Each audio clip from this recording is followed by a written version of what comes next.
50 or 60 years ago, boys would play army. They'd have their little plastic men all lined up and they'd have their little imaginary battles. Well, those boys grew up to be men and a lot of them haven't changed. They still do the same thing with video games. Well, I do that with cameras. I'm going to have a big shootout today and I want you to enjoy my little game here. On this side, we have an army of DSLR-styled mirrorless cameras and pocket cameras, the kind that are very popular, that everybody swears by, that this is the popular cameras. On this side, we have the camcorders, ready to do battle with these. And why am I doing this? Well, there are lots of situations where you're in panic mode and you can't think and you just have to grab something, turn it on and push record and hope it works and let the camera do all the thinking. That's where camcorders excel, because these things, you have to kind of know what you're doing. You have to kind of like, if you don't set the f-stop or the shutter speed or the ISO or the white balance correctly, you're going to hate what you see. It might not turn out. These things, it doesn't matter what you do. You just open it up, it starts up, and you push record, and it does all the figuring for you, and it's almost flawless. These things are so reliable for getting good video footage. One situation where I only trust camcorders is when I'm on location and I need behind the scenes footage where I set up a camera in the blazing hot sun and I push record and I want it to record what I'm doing for hours and hours and hours, and I know it's not going to shut down on me. I know it's going to get the shot and I trust it. I take these things around the world for behind the scenes footage. An RX100 is going to overheat after 5 minutes, but a camcorder is going to run for 4 hours, no problem. So I always take camcorders for behind the scenes footage in exotic locations, and I just want to make sure I've got the shot. That's so important. So I wanted to see what would happen if I could pit camcorders against these things. What if I was in panic mode and I just grabbed this thing, put it on auto, and just did a video recording in automatic. So what I want to see is, can these cameras that everybody loves so much perform just as well in full auto as camcorders can? Now, I know all of you are going to say, oh yeah, definitely, no problem, yeah.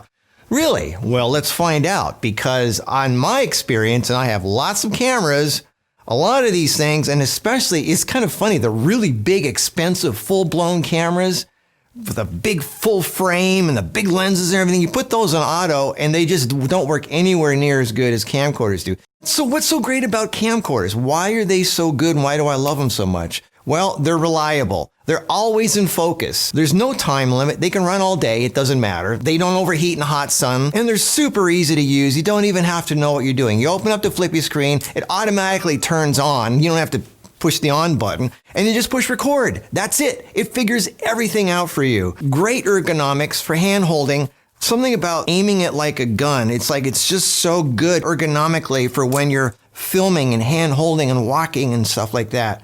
And the flippy screen, it goes forward and back. It's just so much better than this thing. For some reason, this is not as easy to use as this for when you're doing hand holding video walking around. You can just trust these things more. They're a lot more reliable, and they have a zoom. These things don't have zooms. And even if they did, it's a manual zoom. You have to go with your hand. These things, you just push a button and it zooms in and zooms out, and it's silent. The zooms on these things make no noise at all, and they're super smooth.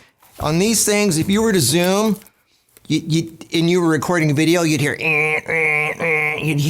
And it's not super smooth, and the camera shakes. And I know you're going to say, well, what about GoPros? Well, these are easier to use than GoPros. The screen is a much better size. It's much more realistic to work with. It's easier to review footage. It's easier to turn on. It's just not a fuss like a GoPro. GoPro is like something you stick on your helmet and just do it. But this is for hand holding and having a little more control. And it's just, okay. So why are camcorders so easy to use? Why are they always in focus, and why are they so sharp? Well, because they have a tiny sensor. And tiny sensors have almost no depth of field, which is why they're always in focus, which is great.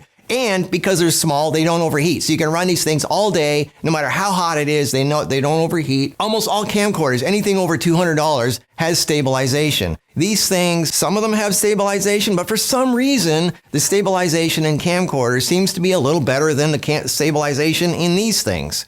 It's just, these things are made for that. Now, when it comes to camcorder style handheld shooting, if you're using a camera and you're walking around with it, I don't like the flip out screen where it's on the side here, like it's in the way of my hand here. I don't like that. It's like, I hate that. I like the cameras where the screen does this. It's called a tilt screen. I know everybody hates these and they like these because they're vlogging. Well, I'm not talking about vlogging here. I'm talking about walking around like this and filming.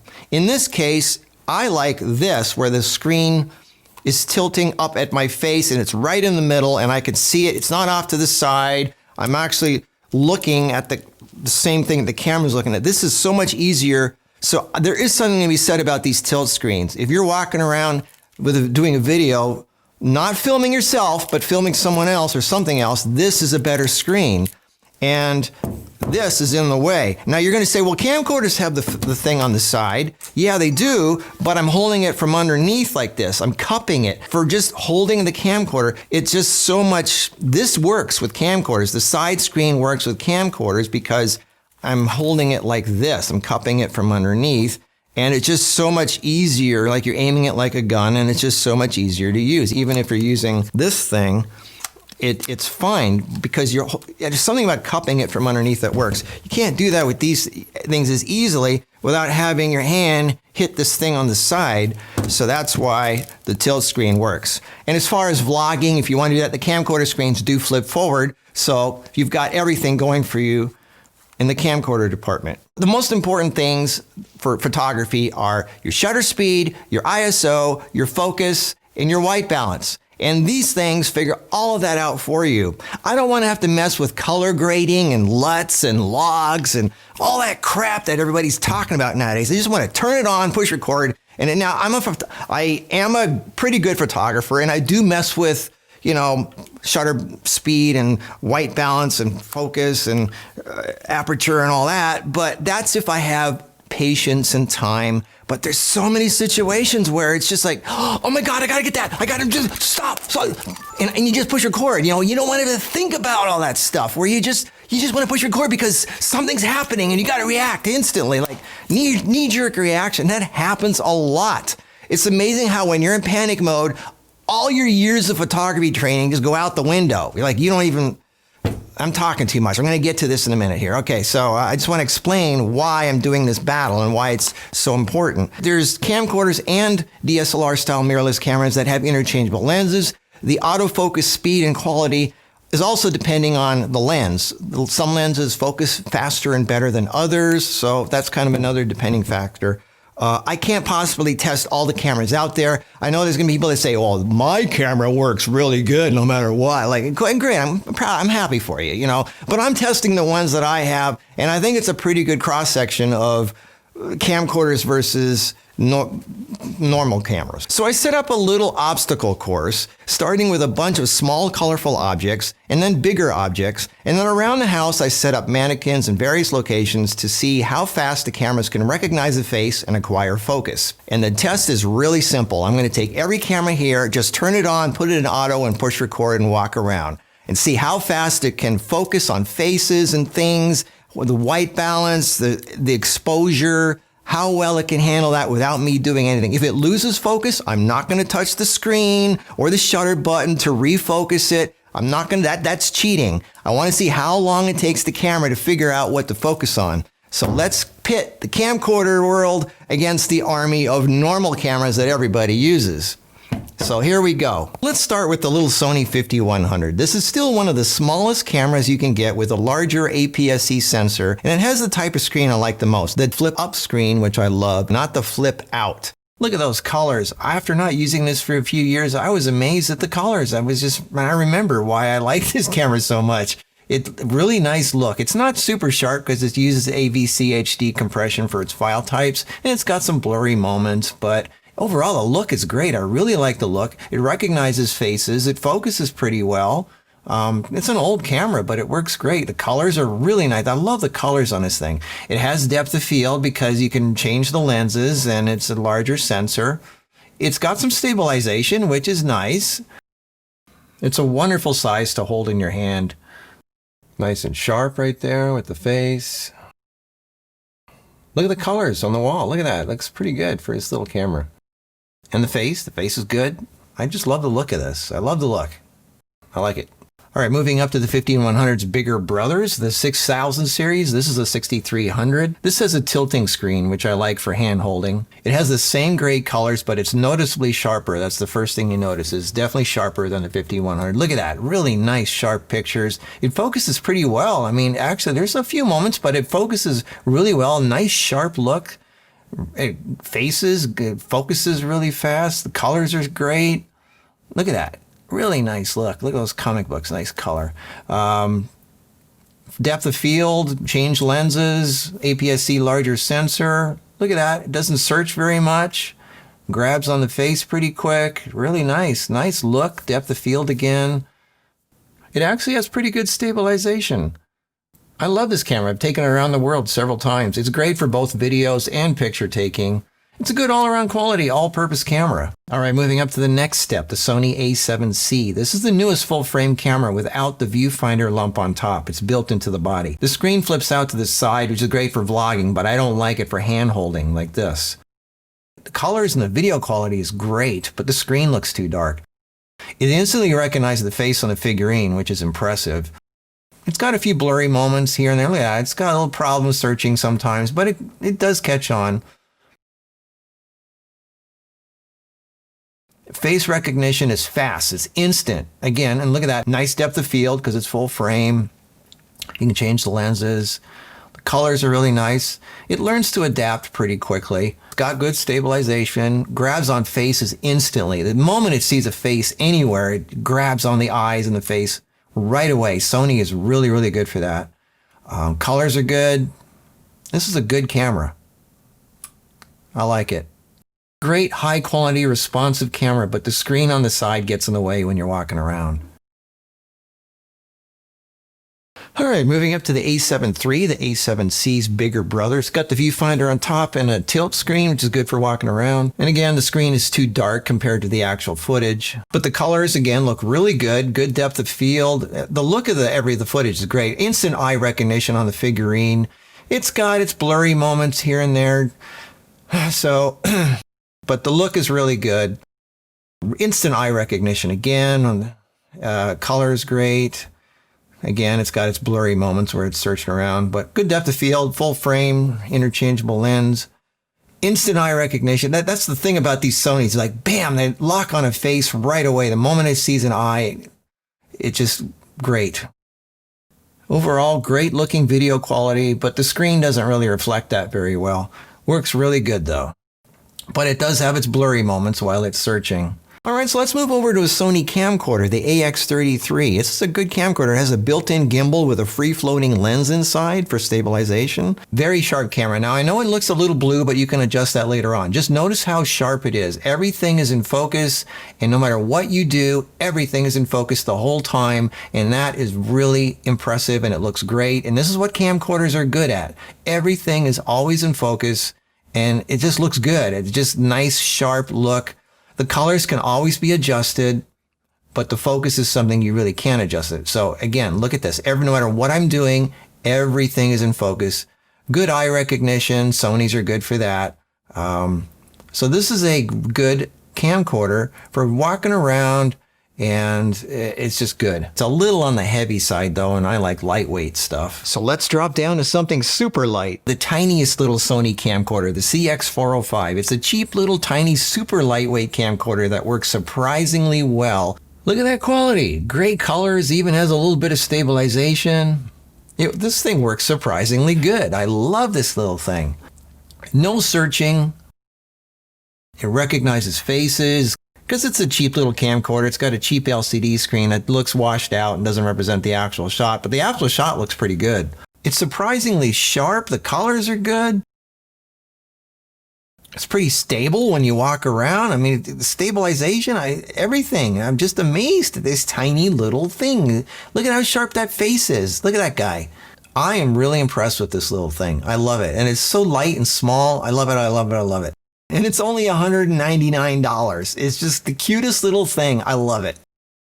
All right, speaking of small cameras, let's move over to a pocket camera, the Canon G7X Mark III. It's the perfect size pocket camera with a beautiful high quality screen on the back. It has the flip up screen, which I love. It works good. It's got great colors. Focuses okay. I mean, it's not the fastest focusing thing in the world. You can see it searching a little bit with the focus, but the blacks are too black. And that's the only thing that I don't like about the Canons is it's got muddy darks.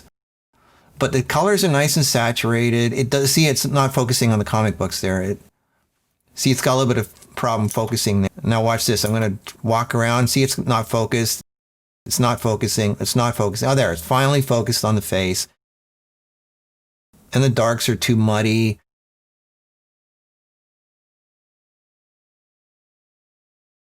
And see, again, it's not focusing very quickly. So this is not the best camera for focusing. All right, moving over to Panasonic, the new G100. It's a wonderful, small little micro 4/3 camera with interchangeable lenses. The screen flips out to the side, which is great for vlogging, but it's not that great for when you're walking around hand holding it. It's got a lot of color. It really likes color. It's nice and sharp. It's got a really nice look to it. Skin tones are really awesome on this camera. It's got a little bit of searching, but it's pretty quick and it's nice. Again, it's really sharp. This is just the 12-32 kit lens. It finds faces okay, not as fast as the RX100 Mark VII, but it finds faces. The colors, again, are perfect for comic books. Really nice colors. You can change the lenses, so it's got good depth of field. Got stabilization. It finds faces pretty good. Look at that, nice and sharp. This is a good camera. It's a smaller camera, has a viewfinder on top. It's not as fun to hand hold as a camcorder because it has the flip out screen on the side. But it has a really nice look and it's a small camera and it's one of the newer Panasonics and I like it. It's just a good little camera to have. It's not as sharp as a full frame, but it looks great. A little bit bigger up is the Panasonic G7, but check this out. Okay, so it's nice and sharp. Colors look great, nice and sharp, and you start moving the camera and it doesn't know what to do. It doesn't know what to focus on. I mean, it has beautiful colors. It's a great lightweight camera. I like hand holding it in my hand, but it just doesn't know what to focus on. And that's sad. It's a shame. I want to like this camera, but this is kind of ridiculous. I mean, this, if you dial it in manually, it works great, but for automatic, this is not an automatic camera. I mean, you can't use it. So like I said, you can always fix the colors, but you can't fix the focus. And this thing doesn't know how to focus unless you do it manually. So let's switch over to the GX8. This is a bigger, heavier, more expensive camera. It's a more serious camera. Great color. Look at that. Really nice. I'm starting to move the camera here. And again, it doesn't know what to focus on. This camera works great. This is a good camera. If you work it manually, you can get some really good results from it. But again, I mean, it's not an automatic camera. I would not use something like this, an automatic. Let's move on. So check this out. Let's drop back down to a little tiny Lumix GX850. It's a great little consumer travel camera with a flip-up screen, which I love. A good size micro 4/3 sensor with interchangeable lenses. So here we have the same good colors. Now let's start moving the camera here. Look at that. Everything is still in focus. It looks great. This is a tinier, cheaper, more lightweight camera. Sure, it's got a few blurry moments, but overall, super nice color. It finds focus pretty quick. Now, this is a cheap little consumer camera. Look at that. Look at the color on the comic books. Really nice. Again, depth of field because you can change the lenses. And it's got a little bit of stabilization, which is good. And it finds faces pretty good. And it's just, I love this camera. That's why I got 3 of them. This is a cheap little tiny lightweight travel camera. And I just love playing with it. Look at that. It really nice look. It's not as fast and sharp as a camcorder, but it's still a great little travel camera. All right, let's go from small to big. Let's throw in a big JVC LS300 camcorder with a Super 35 sensor. It takes any micro 4/3 lens. For this, I'm just using a basic 14-42 kit lens. This camera is big, heavy, and clunky, but let's try it out. It shoots 10-bit 422 internally up to 200 megabytes per second. So it's really sharp, really good quality, nice high resolution, skin tones are good. I mean, obviously, because it's a bigger, more expensive camera. Works really well as a camcorder. But look at the exposure and the colors. I don't think it's any better than, smaller consumer camcorders. The color and the ability to focus, I think, is no better than the tiny little consumer camcorders, even like the tiny little CX405 can focus this fast. The colors are about the same. This is just a little sharper, a little more resolution, and that's it. But I personally think that sometimes the tiny little consumer stuff is more than good enough. Let's go back to another pocket camera, the Panasonic LX10. Great little pocket camera with a tilt-up screen, which I love. It's half the price of a Sony RX100, but it's pretty much just as good. The color is great. It's nice and sharp. It has a few moments where it's searching and it's a little blurry for a moment or two, but when it finds something, it's really nice and sharp. This has got a super sharp lens because it's a Leica lens. For a tiny little pocket camera, this thing is amazingly responsive, great colors. Again, there it was blurring a little bit. So you can see it blurring a little bit now and then because it's not a camcorder, but the look is really good. It's nice and sharp. It's got a little bit of stabilization. But again, this is a tiny little camera the size of a deck of cards. Really nice little, I love the LX10. The colors are a little washed out and bluish, but that can be adjusted later. For half the price of an RX100, this is a good camera to have. So let's look at a Sony RX100. This is the Mark VII. This is my favorite go-to camera when I just want to grab and go and not think. It's a small pocket camera with a flip-up screen, which again, I love. It's expensive, but it's super dependable. This is the Swiss Army knife of cameras. The stuff's a little on the bluish side, but again, that can be adjusted later. Super, super fast eye recognition and focusing. It's a very good all-around trustworthy camera for videos less than 5 minutes long. After that, it can overheat sometimes, and if you can afford it. It's an amazing all-purpose camera. Really good quality footage, really nice skin tones. It doesn't stay out of focus for very long. It grabs onto things pretty well. Instant face recognition, really fast eye focus and recognition. It's got pretty good stabilization. The thing I like the most about this camera is how small and pocketable it is. You can literally put this in your pocket and get great shots. No matter what it is you're using this for, this thing is a good all-purpose camera. For the size, this is, in my opinion, the best thing to grab if you're not using a camcorder. So let's move over to the Canon M50. This is a nice-sized APS-C camera with interchangeable lenses. The screen flips out to the side, which is great for vloggers, but not for the stuff I'm doing here. But it's a nice high-quality screen with great screen colors. Nice colors, the camera works really good, but again, it's got those Canon blacks where everything that's in the shadows or the blacks is just too much black. It focuses, it's okay with focusing. It's all right. It finds faces okay. It's got, again, nice punchy colors. I really want to like this camera. It's great. It's got so many things going for it. It's just too contrasty. It's a good general purpose camera, but it's just too contrasty for my taste. But I want to like it. Anyway, let's move on. So let's move over to the Canon M200. Out of all the Canon cameras, this is the one I love the most. Not the M100, the M200. It has a flip-up screen, which I love the most. It's the perfect size, and the video looks better than the M50. It has better eye recognition than the M50, great autofocus, good colors. This camera's a wonderful size for carrying around, super fun to use. Great colors. Look at that. Look at the look of this. It's instant. You can tell it's better than the M50. Really nice skin tones, great autofocus. This camera's a wonderful size for carrying around and super fun to use. You can change the lenses for different looks and background blur. It's got a big APS-C sensor, great skin tones. It's got pretty good stabilization. For an interchangeable lens camera with a larger APS-C sensor, this is great. I mean, it's small. I love it. This is actually a more realistic camera. I love the size and the weight and the practicality and that it can focus really well. The M200. All right, the Samsung NX500. Even after all these years, this is still one of the most stunning cameras. It has a flip-up screen, which I love, a big APS-C sensor with more megapixels than any Sony 6000 series. Awesome colors, awesome screen colors. The screen resolution, the actual video resolution and the sharpness, great depth of field. It's got interchangeable lenses. It focuses fast. It's a joy to use. It's super sharp. It's hard to find anything bad to say about this camera. I love this camera so much, I just bought my 4th one yesterday. They don't make them anymore, but you can still get some new ones on Amazon for like $1,500. They're not cheap, and there's a reason for that. These things are great. I love, love, love the NX500. Its face is good, nice and sharp. The only thing I wish this camera had was a viewfinder. If it had a viewfinder, this might be the only camera I have.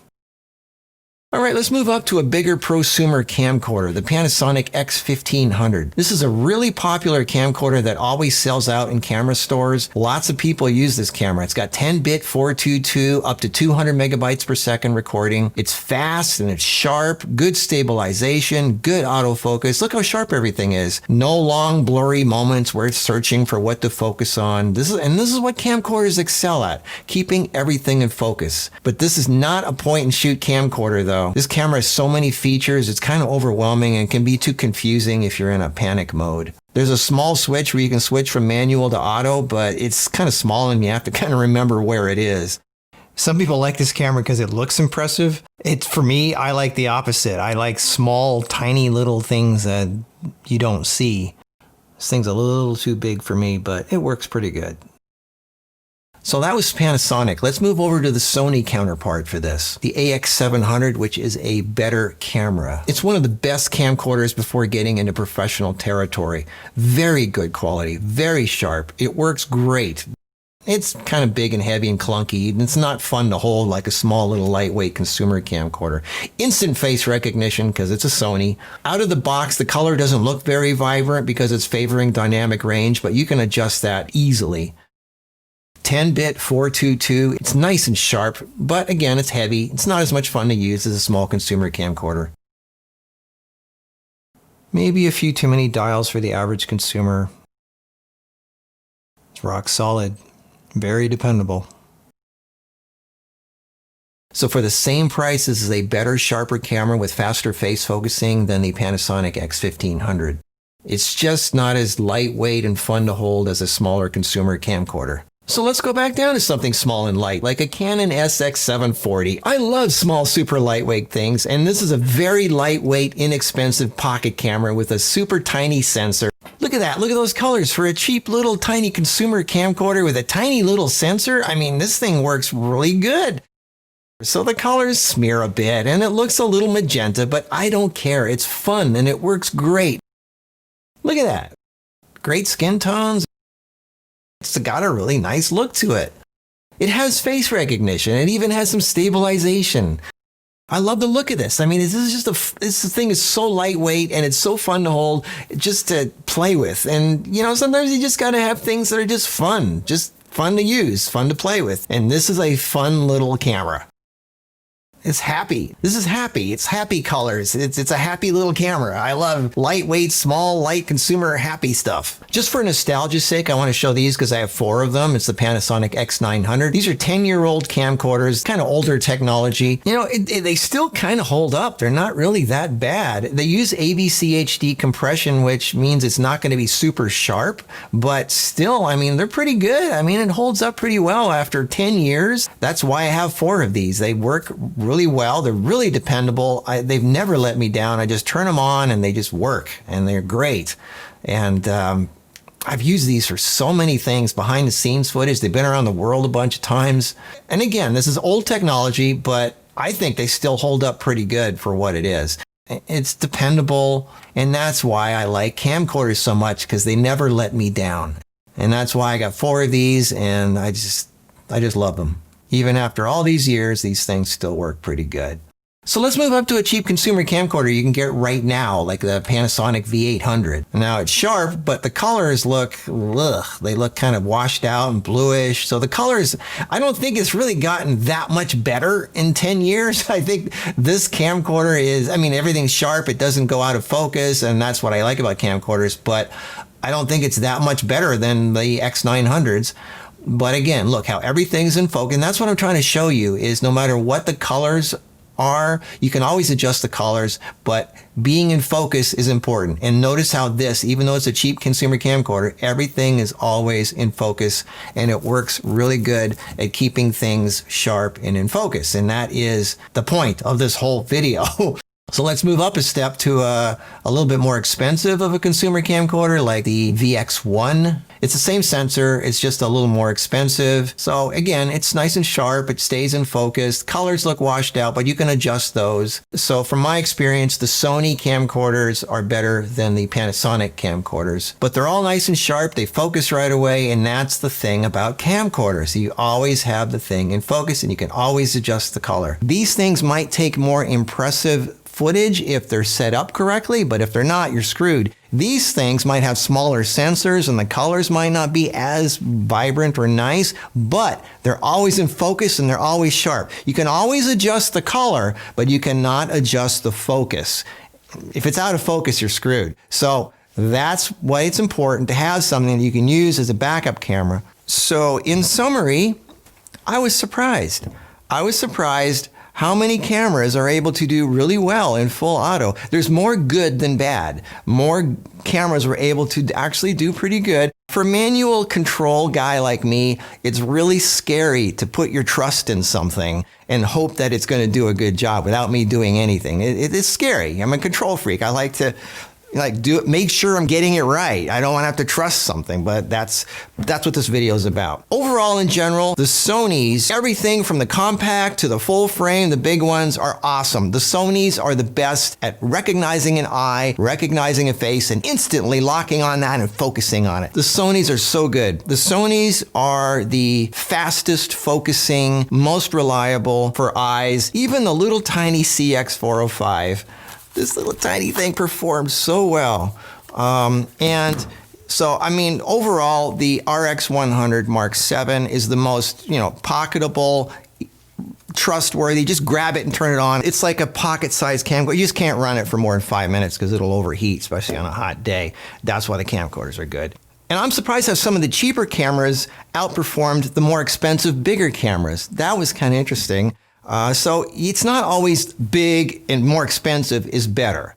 Sometimes the little cheaper ones, which I love little cheap lightweight things anyway. It's funny how some cameras like the G7 and the GX8 recognized the face, put a box around it, even showed where the eye was, but it wasn't focusing on that. It was focusing on the background, even though it said on the screen, I see a face, I see the eye, but it's not focusing on the face of the eye. Why is that? I don't get it. That I don't understand. And another thing that I notice about all this is you cannot judge a shot and how good a shot's going to be by what you see on the LCD screen. A lot of the LCD screens, it looks terrible, but the shot turned out really well. Or on the other hand, it might look really good on the LCD screen, but the shot didn't turn out very well. You can't really judge by that. You have to kind of know this screen tends to be a little light or blue or whatever, and keep that in mind. But some of these cameras actually have really good screens, amazing screens, like the Samsung NX500. They don't make these anymore, and nothing even comes close to this camera. It's just amazing. Samsung is just,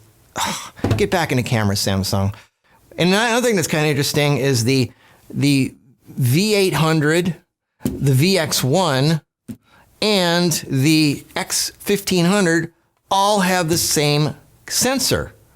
This cheap little consumer camcorder, this mid-range one, and this prosumer one, all have the exact same sensor, and the difference is night and day between crappy and good. There's a lot of electronics and thought and development that went into from this camera to this camera. So just because something has the same sensor, like the 5100 is APS-C, and it's not quite as good as the 6300, so technology just gets better and better. I love convenience. I like just being able to grab something, take a picture, and not have to think too much about it. Even though I consider myself somewhat of a photographer, I don't want to have to think and be on all the time. I just want to take a picture of it. I don't have to think. I just want to capture the image. Okay, I know this camera works. Click, done it, I mean, I don't have to be a scientist and analyze everything about I just want to have convenience. I love convenience. I like lightweight. I like small, lightweight, fast, the things that a typical consumer would want. So I think more like a consumer than I do a professional photographer, even though I have the gear. I like convenience, and I think a lot of people do too. They just don't want to admit it. You know, so anyway, that's my thing for today, is to see what things are like where they work for you and you don't have to do anything but just push the on button. So there's something to be said about that. You know, some people say, "Oh, that's not being a photographer. That's just being a tourist." You know, I don't care. And there's times where you just need that, and you just know you have some go-to thing. It's like your backup. You know, I guess it's kind of like in the military when you've used up all your bullets in your gun, or your gun doesn't work anymore, it jammed or what something. So you got to reach down for your pistol and you start using that. You know, that's what this is. It's like you have to have something as a backup that you can trust. Okay, I have a fallback position. Use the little guy and hope it works, you know, and that's what it's always good to have something automatic that backs you up when you need it, when you don't have the big stuff to deal with. So I hope you enjoyed. I hope this is educational. I hope this helped you in some way, because I like to tinker. I like to share this stuff with you. I like to just, like, you know, share my experiments because I think they're cool and fun. That's why I have a photography channel. If you like it, subscribe, tell your friends about it, blah, blah, blah. Okay, so that's it. See you in the next video. Who knows what I'm going to do then? Something more interesting and fun. Okay, bye.